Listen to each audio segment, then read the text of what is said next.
This week's temperatures may test your AC, and it could take a bit longer to get things fixed, too. KSHB 41 News reporter Andres Gutierrez takes a look at what's impacting the industry and has some tips on how to keep your home cool.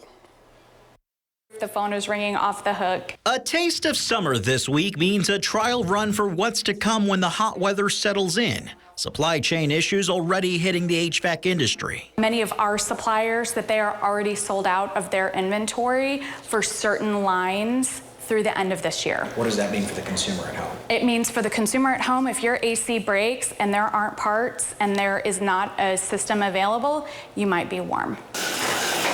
Karen Serkovich, owner of DMC Service, showed us some simple tips to keep your home cool, starting with keeping your curtains closed. Because the darker the room, the less load there is for your AC unit to work. In regulating room temperature, set your thermostat and leave it alone. When you set it back and your home gets very, very warm and you wake up in the morning, it has to work all day long to get back to temperature. A flip of a switch on a ceiling fan could result in big savings. They have the down direction that you want to have in the wintertime when you're pushing the hot air that rises to the ceiling down to the floor. In the summertime, you want to reverse that so that it will pull the hot air down up to your ceiling.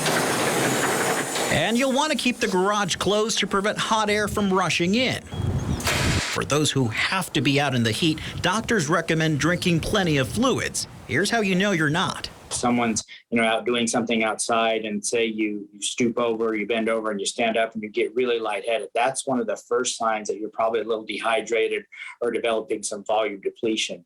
A more serious sign of heat-related illness is if you quit sweating. That's like an emergency.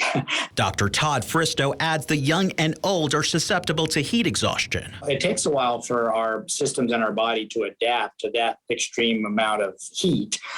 We can adapt to the heat, but it sometimes takes a little time. Know that even if we get a little break next week, that this heat is coming, and it's going to be here a lot sooner than everybody thinks, so be prepared. In Kansas City, Andres Gutierrez, KSHB 41 News.